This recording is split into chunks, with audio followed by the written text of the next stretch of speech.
Ya, selengkapnya bisa Anda saksikan di program Rosi pukul 7:30 malam ini.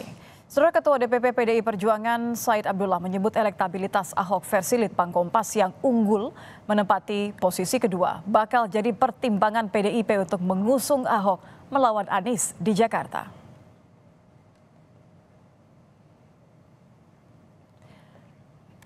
Said menyebut nama Ahok memang dipertimbangkan di internal PDI Perjuangan karena Ahok dinilai memiliki kapasitas dan rekam jejak kepemimpinannya teruji di DKI.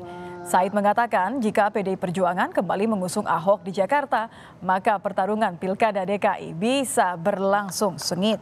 Saya ingat 2016 Pak, waktu itu Anies Baswedan, wajar-wajar saja begitu dideklar, maka pemberitaan dan publik penerimaannya tinggi, itu wajar.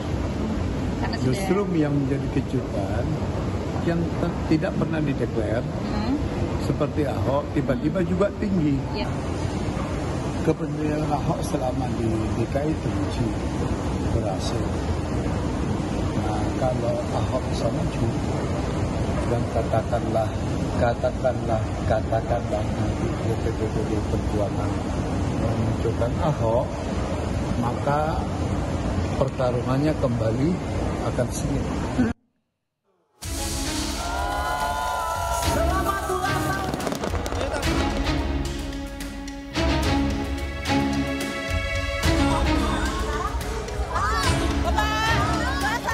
Pertarungan Pilgub Jakarta 2024 semakin mengerucut kedua nama, yakni Anies Baswedan dan Basuki Cahayapurnama atau Ahok. Hasil survei Litbang Kompas menemukan Anies menempati posisi puncak elektabilitas calon gubernur rujukan publik Jakarta dengan capaian 29,8%. Posisinya disusul Ahok yang merupakan gubernur Jakarta periode 2014-2017 dengan elektabilitas mencapai 20%. Menurut Litbang Kompas, sosok Anies dan Ahok menempati memori teratas warga Jakarta karena keduanya punya rekam jejak sebagai gubernur. Sehingga pola dukungan keduanya pun sama-sama memiliki basis yang fanatik. Keduanya memiliki porsi atau kuali pemilih yang relatif fanatik gitu ya. Tapi menariknya keduanya juga punya potensi resistensi yang sama. Jadi Pak Anies misalnya 17% itu tadi disampaikan analis ya, itu tidak akan memilih Pak Anies. Hal yang sama 17% dari responden juga tidak akan memilih Pak Ahok. Meski kadernya menempati top survei di Pilgub Jakarta, PDI Perjuangan yang sebelumnya juga melirik Anies menekankan hasil survei bukan rujukan utama dalam memilih calon pemimpin. Ya, kalau nama Pak Anies itu kan memang diusulkan dari DPD, pengurus DPD PDI Perjuangan Jakarta ya. Tetapi kita kan juga memilih calon itu kan tidak sekedar buat berdasarkan survei. Jadi nanti kita lihat bagaimana suasana kebatinan masyarakat, lalu kemudian peta konfigurasi kontestasinya seperti apa, lalu apakah nanti memang kita bisa mendapatkan pemilihan gubernur yang katakanlah yang jurdil, itu kan faktor-faktor yang pasti akan sangat menentukan dalam PDI Perjuangan mengambil keputusan. Hingga kini peta koalisi parpol dan perjodohan kandidat di Pilgub Jakarta masih sangat dinamis. Apalagi tidak ada parpol yang mengantongi golden ticket untuk mengusung paslonnya sendiri. Usai Golkar siap sandingkan Kaisang dengan Yusuf Hamka, kini kian santer, Anies dan Ahok akan kembali bertarung di Jakarta. Tim Liputan, Kompas TV. Lalu sejauh mana peluang akan terjadi lagi pertarungan antara Anies dan Ahok di Pilgub Jakarta? Kita akan bahas bersama politisi PDI Perjuangan, Masinton Pasaribu. Selamat petang, Bang Masinton. Ya, selamat petang, Mbak Nikita. Ya, ada juga koordinator relawan Anies, Bung Laude Basir. Selamat petang, Bung Laude. Selamat petang, Assalamualaikum warahmatullahi wabarakatuh. Waalaikumsalam warahmatullahi wabarakatuh. Dan juga pengamat politik BRIN, Siti Zuhro. Mbak Wiwi, selamat petang. Halo, selamat petang Mbak Nitya. Saya pengen ke Bang Masinton terlebih dahulu nih. Bang, kalau kita lihat kan posisi Ahok 2 teratas ya, survei Litbang Kompas. Pertanyaannya kenapa PDI nggak juga nunjuk Ahok untuk maju di Pilgub Jakarta? Ya, pertama nih menarik ya, apa yang bisa survei Litbang Kompas ini. Di situ yang muncul itu nama Pak Anies dan Pak Ahok. Nah, kenapa? Ini kan sebagai sebuah persepsi ya di masyarakat Jakarta bahwa ternyata kalau kita lihat dari survei Litbang Kompas itu Jakarta itu butuh kepemimpinan yang memang memiliki rekam jejak ya, pengalaman begitu ya, pernah memimpin di pemerintahan. Nah, kemudian warga Jakarta ternyata tidak menghendaki pemimpin yang levelnya masih coba-coba begitulah.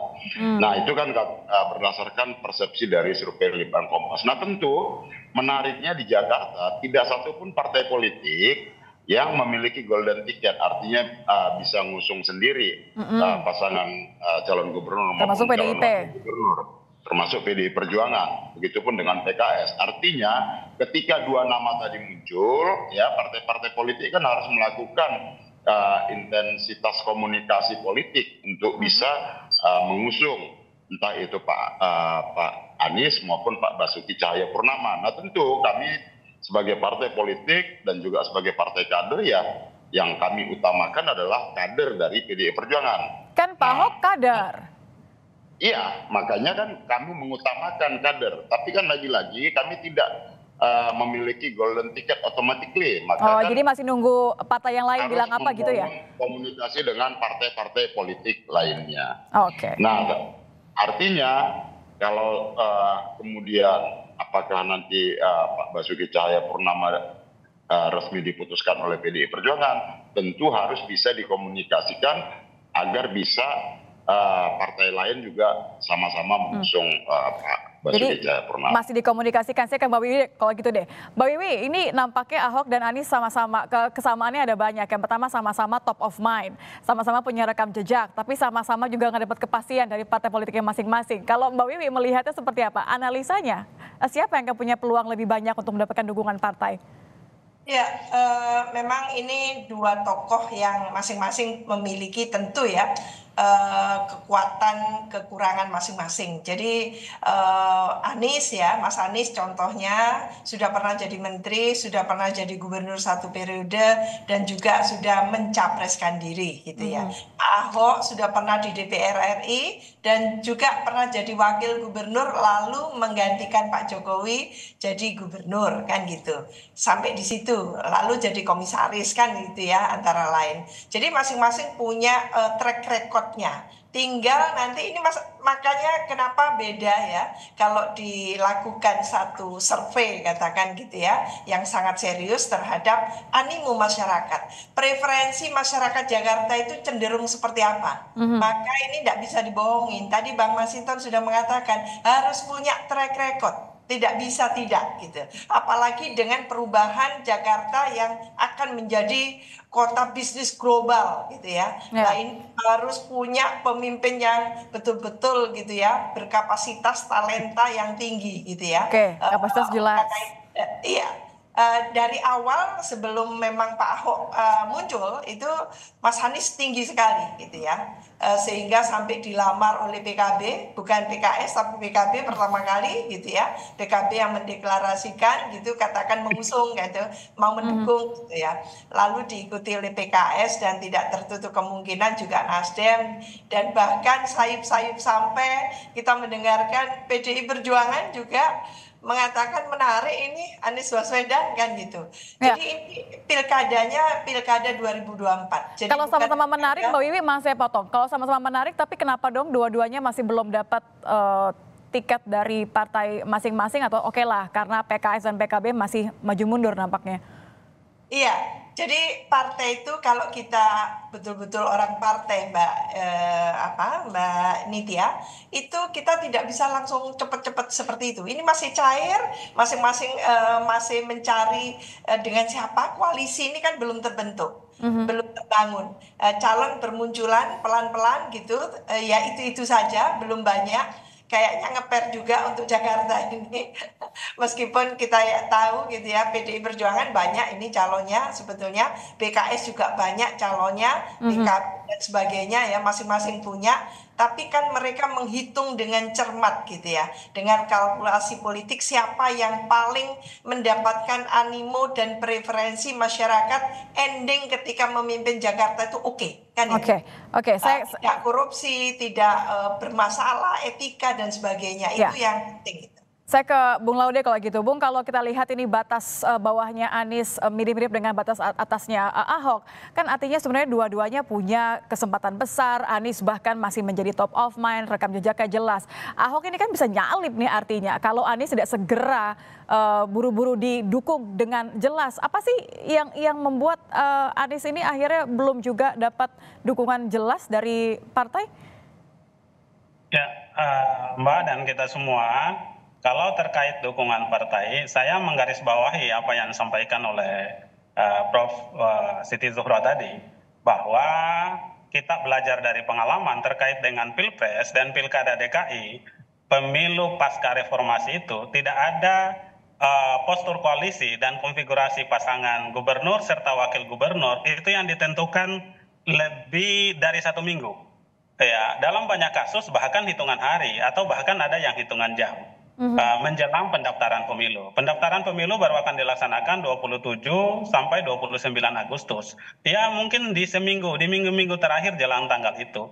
Sehingga bagi kami di Mas Anies, pertama kami mengucapkan terima kasih dan apresiasi terhadap partai kita, juga dengar apa yang disampaikan oleh Mbak Wiwi, juga Bang Masinton tadi, bahwa nama Mas Anies cukup diperbincangkan oleh teman-teman partai. Ini semua adalah bagaimana partai menangkap aspirasi atau kondisi psikologi yang berkembang di masyarakat.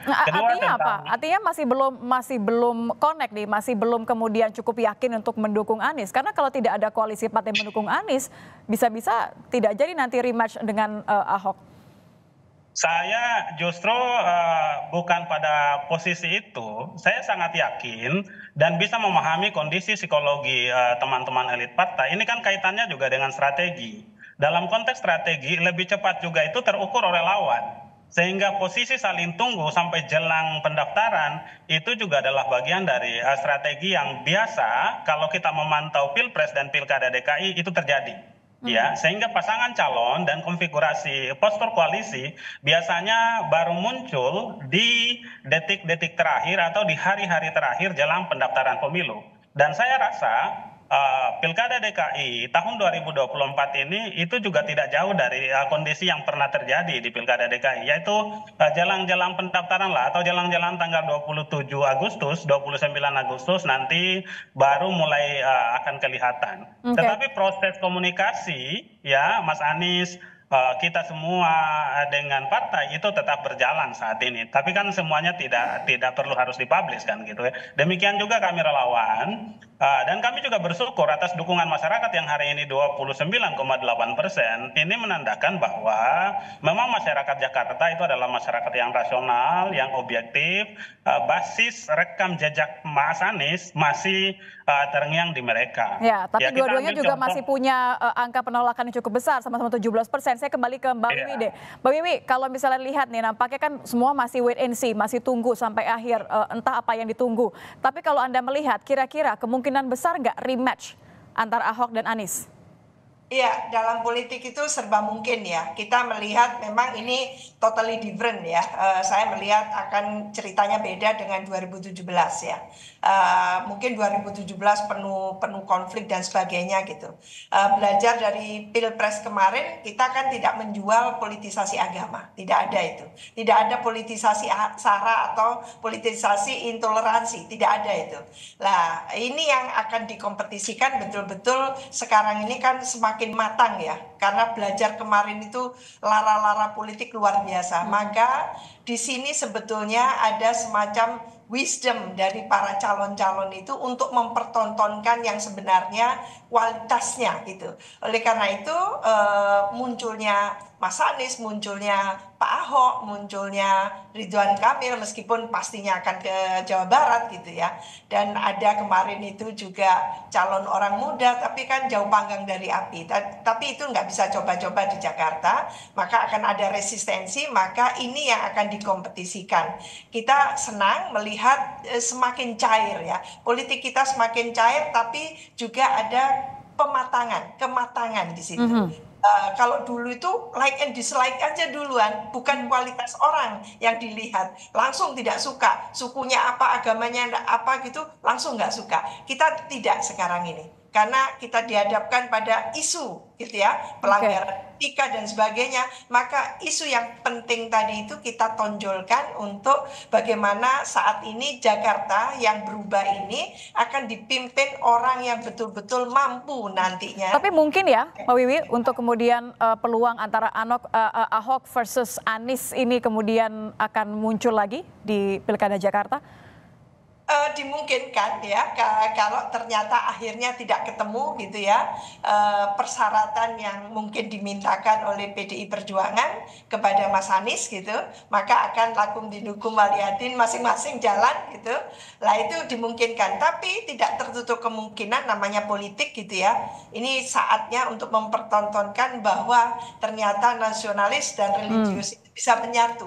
Tidak hanya semangka yang lalu, tapi PKS dan PDI Perjuangan bisa satu koalisi seperti di daerah-daerah lain. Jadi politik itu sangat kontekstual, Mbak Nitya. Bang Masinton sudah ketawa-ketawa tuh Mbak Wiwi ketika dibilang kemungkinan ada PDIP koalisi lagi. Bang Masinton, nampaknya kan ya Ahok juga sudah jualan, bahkan bilang saya kader terbaik untuk Pilgub saat ini. Tapi kan belum juga dapat tiket. Tapi kalau Anda lihat, apakah ada ganjalan dari masa lalu Ahok melihat penolakan persentasenya juga sama besarnya dengan Anies, 17% kurang lebih? Iya, artinya apa yang tadi disampaikan Prof. Siti Zuhro bahwa Jakarta itu ya sebagai basis pemilih yang rasional ya, itu menginginkan satu figur kepemimpinan yang memang memiliki track record jelas, pengalaman, artinya tidak lagi coba-coba apa segala macam. Nah, tentu bagi kami ya politik itu kan seni kemungkinan ya. Nah, dengan ketiadaan golden ticket seluruh partai politik tidak ada satupun yang memenuhi syarat 20% tadi, maka tugas kami adalah membangun komunikasi terus ini ke berbagai partai politik. Agar apa?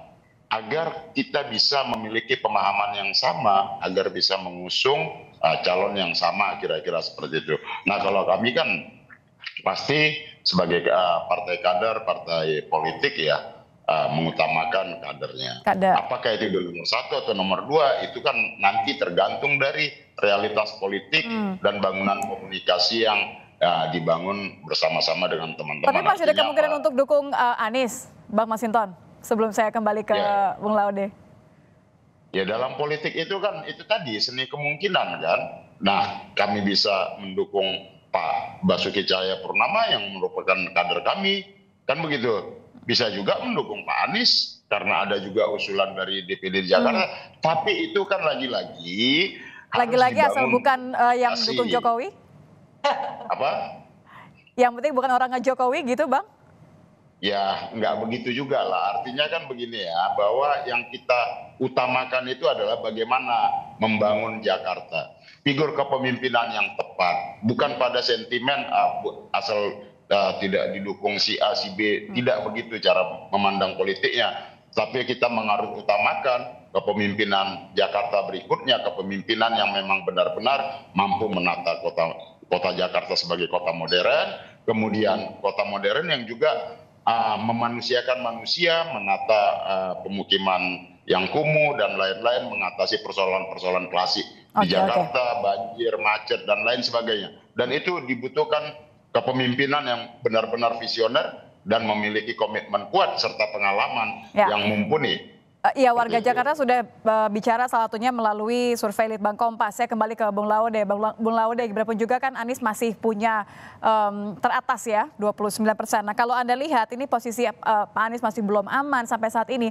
Sudah ada komunikasi politik dengan partai-partai yang dukung di Pilpres, tapi sampai saat ini juga belum dukung untuk Pilgub nih.